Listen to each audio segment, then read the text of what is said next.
Precandidato presidencial humilla y menosprecia a físico nuclear. Bueno, mira, aquí estamos hablando del No. rector. La próxima vez me entrevista se emite. No, pero es que, Mira, ve. es que para Es que lo que defenderme pasa- de ti, vengo a defenderme de lo ti. que Tú pasa- postulaste en las encuestas en el año ¿de 2021, qué? No entiendo. sacaste. Mira, Tú me hablas de cosas que no entiendo nada, de encuestas. ¿cómo ¿en no qué? hacen? Los alumnos se encuestan a los docentes. Yo ocupé el primer puesto. Y siempre 18, Mira, 19. nosotros estamos hablando de la en el universidad. 2021, 22, 23, por ejemplo, te digo 23, 2, 13.7. Tuviste en negativo poca cosa, ¿no? Decano, postulaste. Profesor, los profesores, 8 profesores votaron por ti, 8 profesores de 103, y en estudiantes 186 de 773. Los alumnos evalúan. Desde el título tendencioso, ¿no? El candidato presidencial humilla y menosprecio. Chau, parecía un tipo muy concertador, muy tranquilo. Alguna vez escuché que hablaba a favor de los añaños en una entrevista con Hildebrand, y Hildebrand se sorprendió de él, ¿no? Pero ha cambiado esa postura bonachona en la cual recibe a los manifestantes de nuestra serranía en el campus de la U y los alberga para la gran marcha contra Lima o la toma de Lima. Y ahora lo vemos enfrentándose y ya fue preparado ya, porque ahí tiene todo el puntaje de las elecciones de decano, de las calificaciones que le han hecho los alumnos a Montoya. No pareciera, para muchos creo que ha sido verlo, han dicho, se le ha caído la careta, ¿no? Pero, ¿qué piensan ustedes? Yo digo, oye, es un político que finalmente es como cualquier ser humano, pero sí, no parece tan inteligente esa movida. Claro, porque se está peleando con su partner, o sea, debería de estar de pinky con Montoya y no atacarlo, porque Un voto. Montoya, claro, no tanto eso, sino que Montoya representa una línea, por lo menos, con una tendencia socialista, o esto es lo que nos ha dicho, porque fue ministro de Castillo, Castillo. entonces está centro izquierda por lo menos, y por lo menos habla, o siempre ha incluido el tema de justicia social en sus presentaciones. Entonces, que López Chao se pelee con Montoya habla de un criterio que está, me parece, maculado con temas mucho más narcisistas. Quizá se tenían una rencilla de chibolos y se ha querido vengar o lo ha querido realmente humillar, porque me parece bajo lo que le ha dicho, ¿no? Sí, definitivamente. Yo creo que sí calza esa aseveración de que se le ha caído la careta, ¿no? López Chao se voceaba que era un académico, que podía ser una opción política, pero con todas las participaciones que ha tenido hasta ahora, pues tiene unas posiciones contradictorias, ¿no? Desde lo que propone y hasta esta entrevista que tuvo con su par, en la que va a temas minúsculos como juego de egos, ¿no? En la que diciéndole, ¿y tú qué has hecho? ¿No? O sea, Pero una tiene- figura presidencial debería tener un mejor control de ese tipo de Claro, escenarios, de ¿no? su imagen, finalmente de poder debatir y receptar preguntas que no siempre van a ser cómodas, ¿no? López Chao es más que eso. Yo he visto mejores cosas de él que eso, ¿no? Como tú dijiste, ¿no? Albergó a los estudiantes de provincia para la toma de Lima, y yo he visto participaciones bien interesantes y aportes interesantes de él, y creo que juzgarlo por esa pequeña situación, que es una conducta momentánea y es una situación en la que claramente se ha equivocado, es un error hacer eso, ¿no? Pero esa Pero que no entrevista, creo que lo defina ni como ser humano, ni como profesional, ni claro. como candidato, ¿no? pero te Entonces, da algunos juzgarlo indicios. solo con eso me parece mezquino también. Pero te da algunos indicios porque esa entrevista que le hace Montoya toca algunos aspectos también de organización política dentro de su grupo, ¿no? Donde el presidente del partido es su hijo, por ejemplo.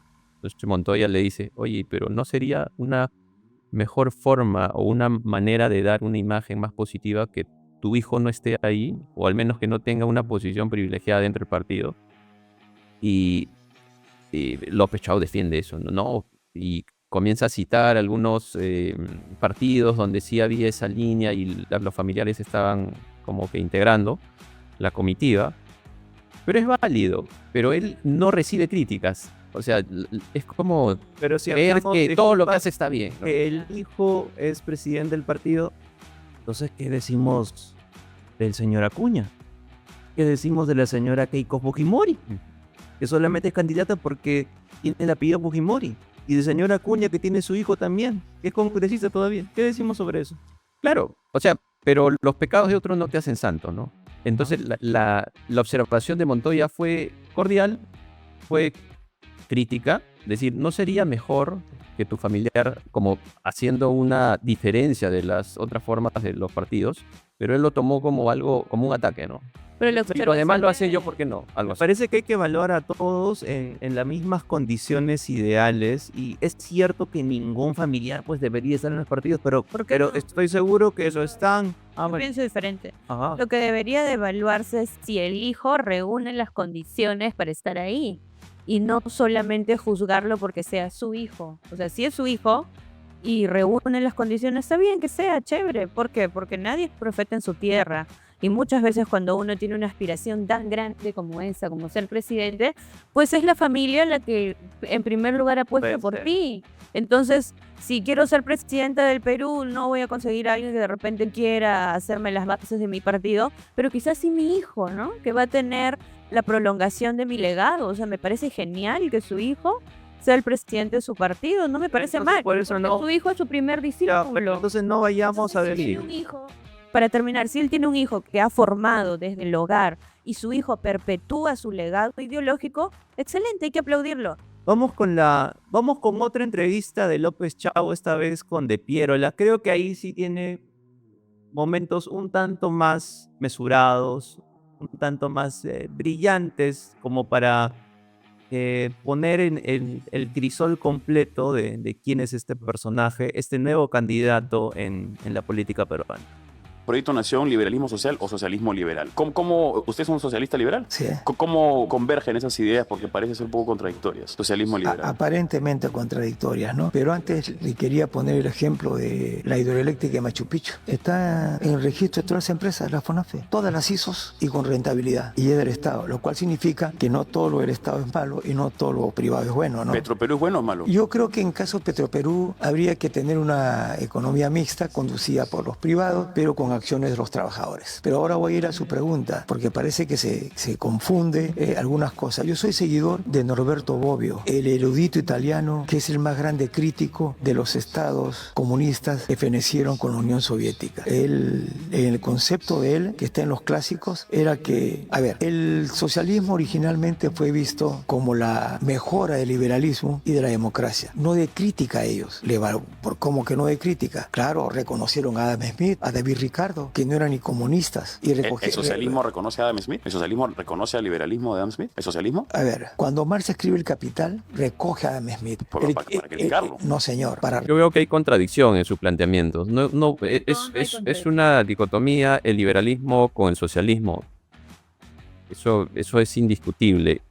El socialismo lo que busca es tener el control y organizar la sociedad, y el liberalismo lo que busca es detentar el poder y tener mayor libertad. No, hay una contradicción total, ¿no? Permíteme, José, responder. Yo no creo que haya una contradicción, porque mientras el socialismo te plantea la justicia social, el liberalismo te puede dar las bases materiales y estructurales para garantizar esa justicia social. Es decir, si el problema es de lucha de clases y el problema que plantea Marx es un materialismo histórico, entonces las personas necesitan igualdad de condiciones materiales para poder vivir una vida de calidad y digna.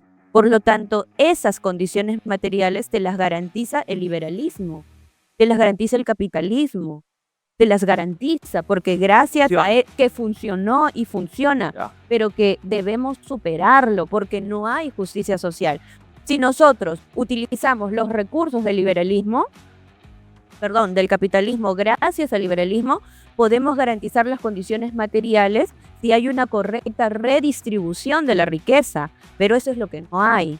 La redistribución de la riqueza no existe. se queda en un grupo de personas y al no existir, hay gente que tiene condiciones materiales infrahumanas.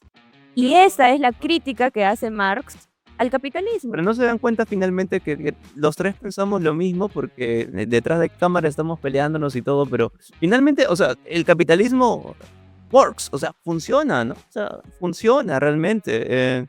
A mí me parece que López... Funciona y funciona mal. Sí, ¿Por qué? Porque pero no ¿qué otra cosa funciona va el a funcionar? capitalismo, funciona el mercantilismo, el liberalismo, el patrimonialismo, el narcoestado, pero no funciona el capitalismo. pero no desde una economía planificada de un Estado comunista socialista, ¿no? Eso creo que sí está bastante lejos. Primero hay que Y entender qué el es el capitalismo comunismo, pero es primero hay que entender qué es el óptimo. comunismo y qué es el socialismo, Luego porque vamos a si ir a eso. reducimos esas palabras a lo que como que se gastaron de tanto usarse, entonces no vamos a entender. Ah, Eso, a ver. Yo creo que lo que tú estás tratando de armar, Stephanie, con la participación del liberalismo, socialismo y que ambos puedan convivir en planificar, porque estás llegando a última instancia en planificar y hacer una redistribución, pero esa redistribución sigue siendo planificación. Entonces, si nosotros buscamos que la sociedad pueda salir adelante, lo que plantea el liberalismo es que le demos las condiciones, sí, de forma de regular, de establecer, digamos, salvaguarda de sus derechos naturales, principalmente, ¿no? Propiedad privada, su derecho a la vida, etcétera, pero que bajo ese desarrollo pueda salir adelante y no planificar, porque si nosotros decimos que vamos a organizar la sociedad y le vamos a hacer una redistribución, estamos sí, claro. claramente a un socialismo. Sí, Bueno. a mí también como que la palabra redistribución es un poco peligrosa, es un poco ambigua. Habría que ver bajo qué marcos, términos se hace. Es muy peligrosa. Hablando de Penn Davis, López Chao, o sea, bueno, ponerme a analizar dentro del marco político, dentro de una entrevista, lo que dice López Chao, todo para mí son anécdotas y son palabras, creo, ¿no? Es la posición, creo que, de muchos ciudadanos. Porque él habla de un socialismo liberal. Es bueno, un neologismo, ¿no? Parece algo contradictorio, como tú mencionabas. Sí. Pero a mí me parece que puede conciliarse, sí se puede conciliar, pero ¿desde qué punto? Es que pues acá todos se toman ciertas licencias conceptuales. Finalmente, ¿qué es lo que está haciendo ahí López Chao? ¿Un análisis económico, académico? ¿Está hablando como academicista? No, está hablando como político.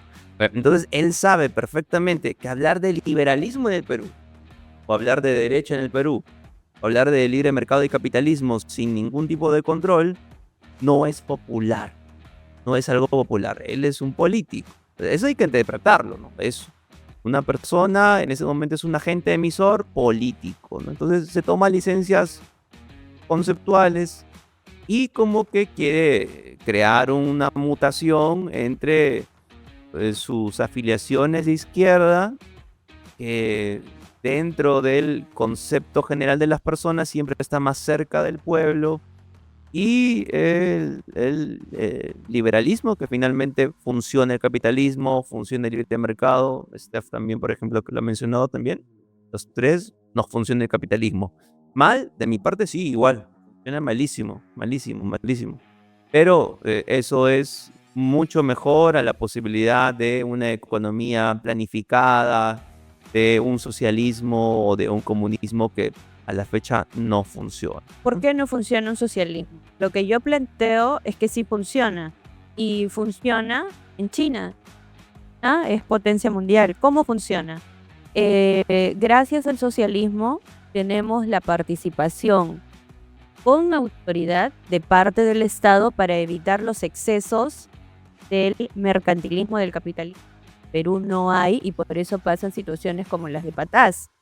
Entonces, la minera quiere extraer como sea todo, o sea, existen excesos, existen abusos y ahí lo que debería de haber es una intervención, una participación del Estado como detentor del uso de la fuerza y de la violencia, pero no existe. Entonces, como no existe, porque el Estado solamente se vuelve selectivo, solamente participa para controlar situaciones que perjudican a las grandes empresas y se vuelve mucho más dócil cuando se trata de defender los derechos de los ciudadanos comunes y corrientes de a pie. Entonces tenemos un selectivo, y cuando hay un Estado selectivo, entonces el país se vuelve un país mercantilista, neoliberalista, y eso es lo que no debería pasar. Si tenemos un Estado que hace uso del poder y del orden, de la violencia, entonces ahí estamos hablando de la presencia del Estado, y eso podría hablar de un país socialista. Hay programas, disculpa Lucho y Stephanie, regímenes que funcionan en determinado punto y espacio, ¿no? O sea, a China sí era, y es lo que se ve desde el exterior, con las cifras macroeconómicas, obviamente seguro hay posturas contrarias, pero lo que se ve de lejos es que en China funciona su comunismo unipartidista y con un capitalismo enorme, funciona. Obviamente, creo que aquí podríamos tal vez coincidir los tres en que si nosotros importamos ese modelo chino al Perú, no necesariamente va a funcionar, porque es otro tipo de heterogeneidades aquí. Y otro mercado. La cuestión racial, por ejemplo, es horrible hablar de eso, pero ya la ciencia ha dicho que no existen las razas, pero la gente existe socialmente, es una construcción. Y no tiene ese problema por ahí. Bueno, salvo hay algunas variantes. Pero el Perú es un país postcolonialista también, tiene todavía rezagos del colonialismo. Entonces, no necesariamente se podría aplicar lo que en China está aplicando. Hace poco salió una columna de un CEO de Datum Internacional, y hoy día existe una polarización identitaria o emocional donde las personas nos adscribimos en la política como a cierta pertenencia tribal. Es decir, yo soy de derecha, entonces ergo defiendo fiel y férreamente e inamoviblemente, o de izquierda, este tipo de ideario o de agenda, ¿no? Y se polariza no por la gente, sino a veces por el sistema, por las construcciones. Algunos aducen que la escuela de Frankfurt ya a través del marxismo visionaba esta polarización en la sociedad, donde la gente ya no encuentra en la política un espacio público de deliberación, sino más bien de acusación, de refrendamiento, y los puentes se rompen. Ojalá que podamos rebasar estas polarizaciones, porque la polarización lo que quita, lamentablemente, son esos matices, son esas líneas tenues, y a veces esas líneas tenues son las que van formando el tejido social. Si hay polarización, es difícil el tejido social. Se tiende a una fragmentación.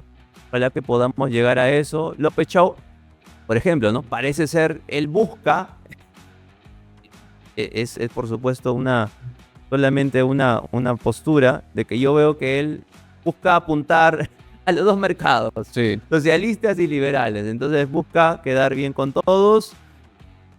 No puede ser, es una postura política, por supuesto, él es un político, pero finalmente creo que hay que encontrar lecturas mixtas.